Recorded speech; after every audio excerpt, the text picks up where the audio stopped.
dears, today video how to express like and dislike பார்க்க போறோம். Like and dislike அப்படிங்கிறது நம்ம ஃபேஸ் ரியாக்ஷன்லயே பார்க்கலாம். இப்போ உங்களுக்கு ஒரு சிம்பிள் வீடியோ காமிக்கிறேன் பாருங்க. இப்போ அவனோட ஃபேஸ்லயே தெரியுது பாருங்க. லைக் டிஸ்லைக் எப்படி அவன் ஆகுறான் அப்படிங்கிறது ஃபேஸ் ரியாக்ஷன் வச்சு நம்ம கண்டுபிடிச்சிடலாம். ஸோ அதை டீட்டெயிலாக பார்க்க போகிறோம். வாங்க வீடியோக்குள்ளே போகலாம்.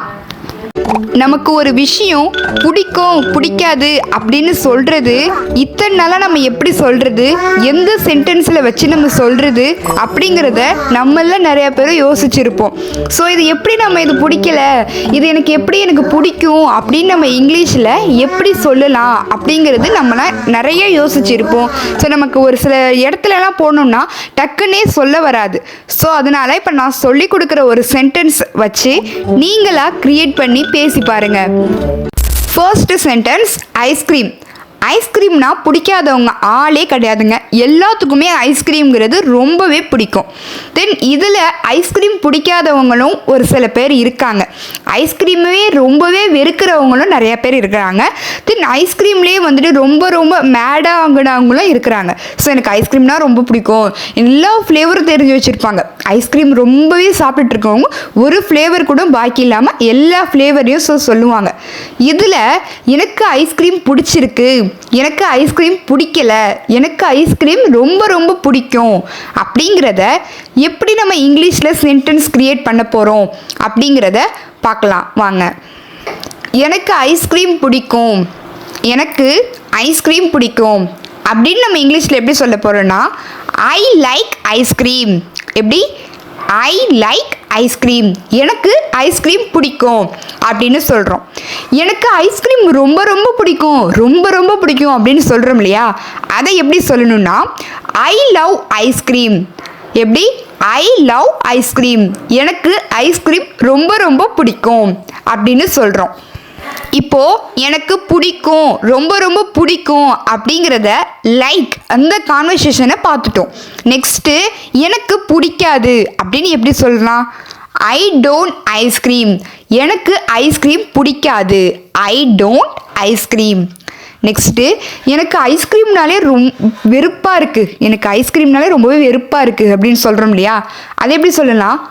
ஐ ஹேட் ஐஸ்கிரீம். எப்படி? ஐ ஹேட் ஐஸ்கிரீம், இப்படி தான் சொல்லணும். ஸோ ஒரே சென்டென்ஸில் ஒரு வாக்கியங்கள் நமக்கு மாறும். ஸோ அதை நம்ம கரெக்டான டைமில் யூஸ் பண்ணினாக்கா நம்ம ரொம்பவே நல்லா பேசிக்கலாம், தென் ரொம்பவே நல்லா லேர்ன் பண்ணிக்கலாம். இது உங்களுக்கு புரிஞ்சிருக்கும்னு நினைக்கிறேன். நெக்ஸ்ட்டு மியூசிக்கில் பிடிக்காதவங்களும் இருக்க மாட்டாங்க, தென் ரொம்பவே பிடிச்சவங்களும் இருப்பாங்க. அதை நம்ம எந்த முறையில் இங்கிலீஷ் சென்டென்ஸ் க்ரியேட் பண்ணணும் அப்படிங்கிறத பார்க்க போகிறோம். எனக்கு மியூசிக் பிடிக்கும் அப்படின்னு சொல்கிறோம். I like music. எப்படி? I like music. நெக்ஸ்ட்டு எனக்கு மியூசிக்னால் ரொம்ப ரொம்ப பிடிக்கும், ரொம்ப ரொம்ப இந்த சென்டென்ஸ் நம்ம சொல்கிறோம். அதுக்கு நம்ம என்ன க்ரியேட் பண்ணுறோம் அப்படின்னு பார்த்தீங்கன்னா ஐ லவ் மியூசிக். எப்படி? I love music. Next I am mad about music. இது எதுக்கு சொல்கிறாங்க?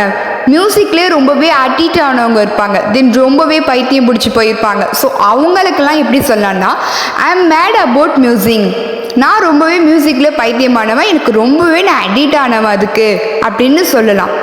ஸோ இது உங்களுக்கு ரொம்பவே புரிஞ்சிருக்குன்னு நினைக்கிறேன். நெக்ஸ்ட்டு தோனி. இப்போ தோனி இங்கே வந்துட்டு தெரியாதவங்க யாருமே கிடையாது. ஸோ தோனியை வந்துட்டு எல்லாமே தெரிஞ்சு வச்சுருப்போம். இப்போ இவங்களை வச்சு ஒரு சென்டென்ஸ் க்ரியேட் பண்ண போகிறோம். ஃபஸ்ட்டு ஐஸ்கிரீம் மியூசிக் ரெண்டு சென்டென்ஸ் எப்படி க்ரியேட் பண்ணோமோ அதே போல தான் தோனி அப்படிங்கிற ஒரு சென்டென்ஸில் க்ரியேட் பண்ண போகிறோம். அப்படி என்ன க்ரியேட் பண்ண போகிறோம்? தோனியை பிடிக்காதவங்க யாருமே இருக்க மாட்டாங்க, ரொம்பவே பிடிக்கும் தான் சொல்லுவாங்க.